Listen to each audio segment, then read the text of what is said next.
Okay, now for our second speaker, I would like to introduce Frank Sparaco. Frank has been on the legislature for 2 years in Rockland County. He has never voted for a tax hike. That is why I love Frank. He puts his constituents' wallets first. He will give me a call and say, I have this vote coming up, and Diane, I really am not sure. I don't think the people are going to let this vote, and I'm really leaning against it. And I will say, you're right on, Frank. So he really, really puts his constituents first. We need more of Frank Sparaco. He is a husband, a father, a business owner, a Navy veteran, and a patriot. So let's please welcome and give him a great applause, Frank Sparaco.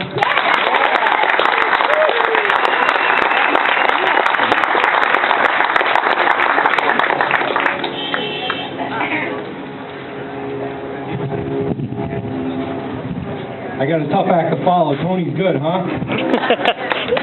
I'll do my best. First, I'd like to start off by thanking the organizers, thanking Diane Holland, and thanking all of you. Give everybody a round of applause, yourselves included, for coming out today. Thanks for coming. We are a nation blessed by God. We are a nation rooted in individual freedom, low taxes, and free enterprise. Our elected officials do not set the agenda of this nation. We Americans do. We must not stand by and watch this great country destroy itself under mediocre leadership that drifts from one crisis to the next, eroding our will and purpose. We have come together here because our people deserve better from those to whom they entrust our highest offices. And we stand united in our resolve to do something about it. As some of you may already know, I'm running for New York State Assembly. I run because it is now unmistakably clear that we can change these disastrous, divisive policies only by changing the men that are now making them. We cannot stand aside from the contest that will decide our children's future. Our great state is in dismal shape. The Wall Street Journal called New York the tax capital of the world because of its overwhelming state and local tax burden.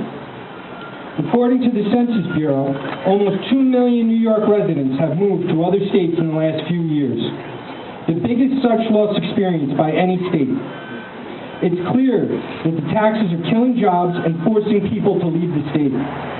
Young people are finding it difficult to purchase homes. Seniors are struggling to maintain their homes. And businesses are facing immense challenges to create and retain jobs. I will fight to reverse this trend and reinvigorate New York's economy by providing incentives for people and businesses to move and stay here.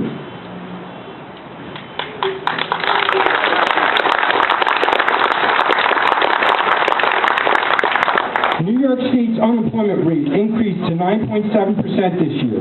That's the highest in almost 20 years. New York cannot afford to let our businesses close up shop and leave. I believe we need to stop out-of-control spending and rein in the tax load being placed on our citizens and businesses. In a time where high taxes, soaring energy expenses, increasing health care costs, and toll hikes are squeezing every last dime out of New York families, the state should and must be holding the line on spending.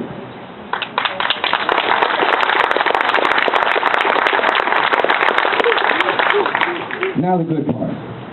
Now those in power, they have one fear. They have a fear of you, the people here today. They have a fear of what you, the people, might do in November.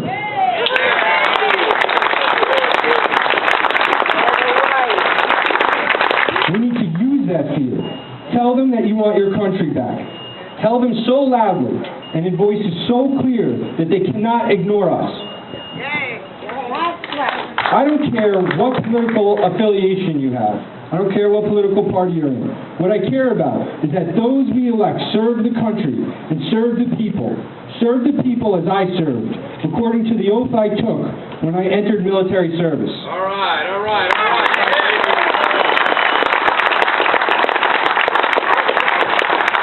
In many areas, we're spending where we should not be. And we're spending what we can no longer afford to. Those who attain political power must know that there are limits beyond which they will not be permitted to go.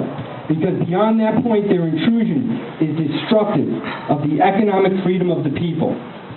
We must insist that there be a limit to the level of taxation, not only because excessive taxation undermines the strength of the economy, but because taxation beyond a certain level becomes servitude.